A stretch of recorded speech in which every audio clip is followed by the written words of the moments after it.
প্রিয় ছাত্রছাত্রীরা, আমার চ্যানেলে তোমাদেরকে স্বাগত জানাই। আজ আমি আলোচনা করব দ্বাদশ শ্রেণীর WBTA টেস্ট পেপার থেকে 373 পেজের এসএকিউ এবং এমসিকিউ প্রশ্নগুলি নিয়ে। তাই ভিডিওটি শেষ পর্যন্ত দেখো এবং ভালো লাগলে লাইক করো এবং বন্ধুদের মধ্যে শেয়ার করো। প্রথম প্রশ্ন, সোয়ালো হোলগুলি যে সুড়ঙ্গ দ্বারা ভূগর্ভের সাথে যুক্ত থাকে তাকে বলা হয় গুহা, পোন্স, হামস, ডোলাইন। সঠিক উত্তর পোন্স।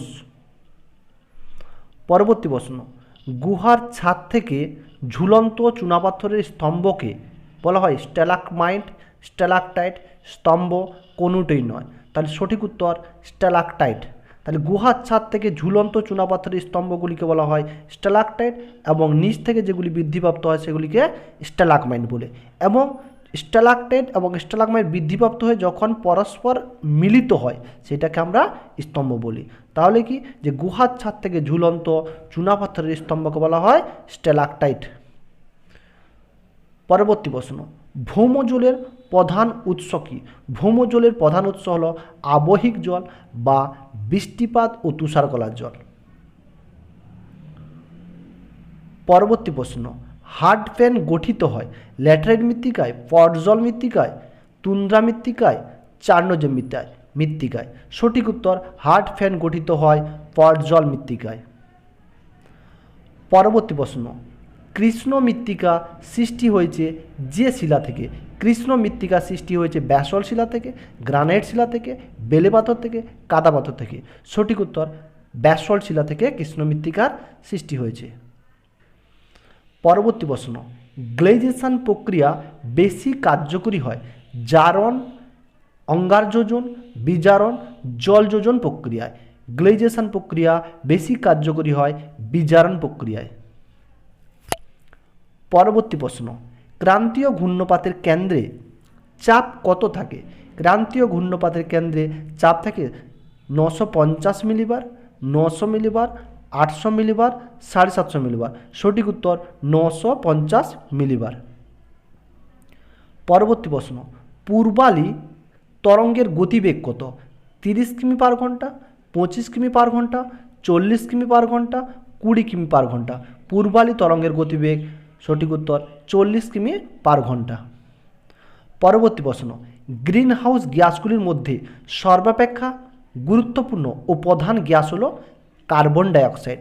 তাহলে গ্রিন হাউস গ্যাসগুলির মধ্যে সর্বাপেক্ষা গুরুত্বপূর্ণ গ্যাস হলো কার্বন ডাইঅক্সাইড।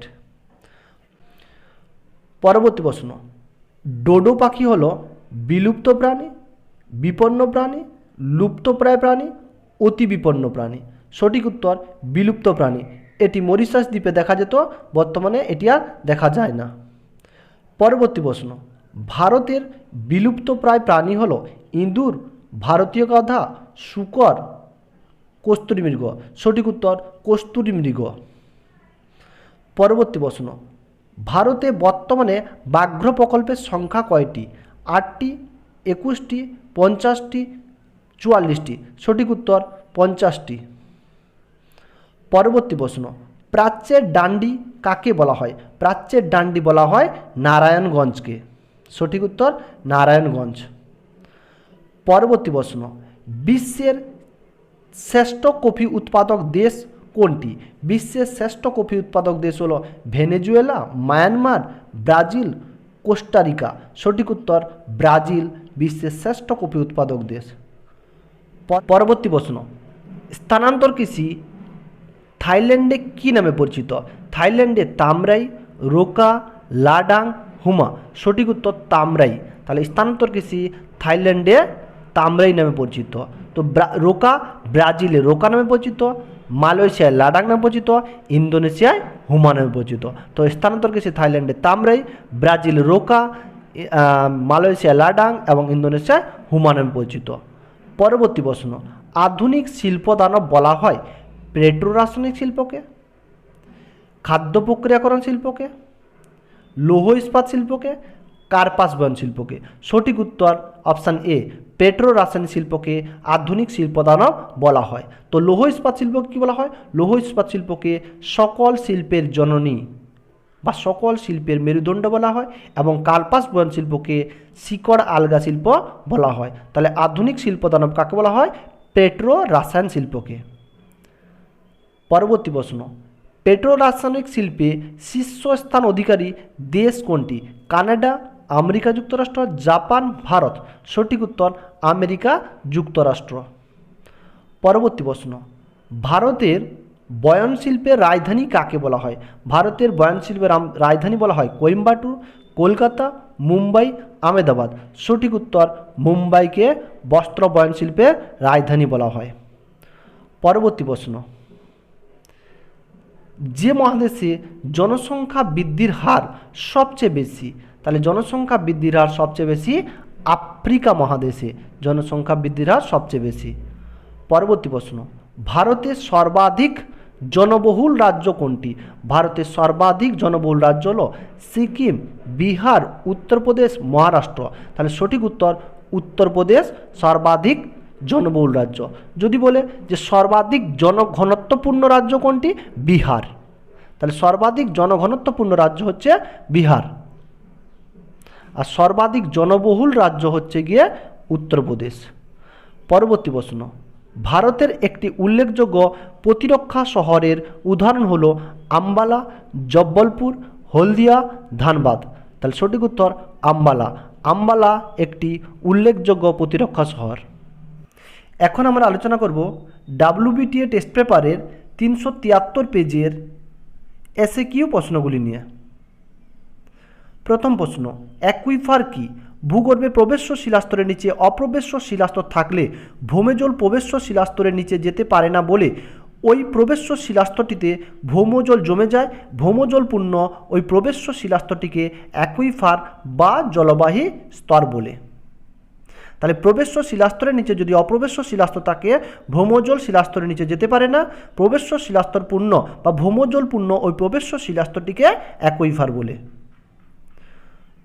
পরবর্তী প্রশ্ন, অ্যাকুইটার্ন কি? তাহলে অ্যাকুইটার্ন কি? যে শিলাস্তর বা ভূতাত্ত্বিক গঠন প্রকৃতিগতভাবে অপ্রবেশ্য হলেও খুব কম পরিমাণে জল সঞ্চয় ও ক্ষরণে সক্ষম তাদের অ্যাকুইটার্ন বলে।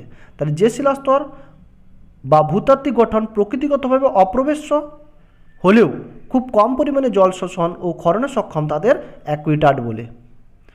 পরবর্তী প্রশ্ন, স্থায়ী সম্পৃক্ত স্তর। সবিরাম সম্পৃক্ত স্তরের নিচে যে স্তরটি সারা বছর ধরে জল দ্বারা সম্পৃক্ত থাকে সেই স্তরটিকে বলা হয় স্থায়ী সম্পৃক্ত স্তর। অর্থাৎ সবিরাম সম্পৃক্ত স্তরের নিচে অবস্থিত যে স্তরটি সবসময় জল দ্বারা সম্পৃক্ত থাকে তাদের বলা হয় স্থায়ী সম্পৃক্ত স্তর। পরবর্তী প্রশ্ন, প্যাডোকেল মাটি কাকে বলে? শুষ্ক নাতিশীতোষ্ণ বা মরুপ্রায় জলবায়ু অঞ্চলে কৈশিক প্রক্রিয়ায় অধস্তর থেকে চুন ও লবণ জাতীয় পদার্থ পৃষ্ঠস্তরে উঠে এসে সঞ্চিত হয়ে যে ক্ষারকীয় মাটি হবে, যে ক্ষারকীয় মাটি সৃষ্টি হয় তাকে প্যাডোকেল মাটি বলে। তাহলে শুষ্ক নাতিশীতোষ্ণ ও মরুপ্রায় জলবায়ু অঞ্চলে কৈশিক প্রক্রিয়ায় অধস্তর থেকে চুন ও লবণ জাতীয় পদার্থ পৃষ্ঠস্তরে উঠে এসে যে ক্ষারকীয় হবে, যে ক্ষারকীয় মাটি সৃষ্টি হয় তাকে প্যাডোকেল মাটি বলে। যেমন প্যাডোকেল মাটির উদাহরণ চেস্টনাট, চার্নোজেম, সিরোজেম। পরবর্তী প্রশ্ন, সোলাম কি? মৃত্তিকা পরিলক্ষের পরিণত মাটির নরম, শিথিল, ঝুরঝুরে, হিউমাস সমৃদ্ধ এ ও বি স্তরকে একত্রে সোলাম বলে। অর্থাৎ মৃত্তিকা পরিলক্ষের এ ও বি স্তরকে একত্রে সোলাম বলে। পরবর্তী প্রশ্ন, অ্যালুভিয়েশন কি? মৃত্তিকা সৃষ্টির যে মৌলিক প্রক্রিয়ায় মাটির উপরের স্তর থেকে অর্থাৎ এ স্তর থেকে খনিজ দ্রব্যগুলি জলে দ্রবীভূত অথবা ভাসমান অবস্থায় নিচের বি স্তরে স্থানান্তরিত বা অপসারিত হওয়ার প্রক্রিয়াকে বলা হয় অ্যালুভিয়েশন। তাহলে মৃত্তিকা সৃষ্টির যে মৌলিক প্রক্রিয়া মাটির উপরের স্তর বা এ স্তর থেকে খনিজ দ্রব্যগুলি জলে দ্রবীভূত বা ভাসমান অবস্থায় নিচের বি স্তরে স্থানান্তরিত বা অপসারিত হয় তাকে অ্যালুভিয়েশন বলে। পরবর্তী প্রশ্ন, চক্ষু প্রাচীর কাকে বলে?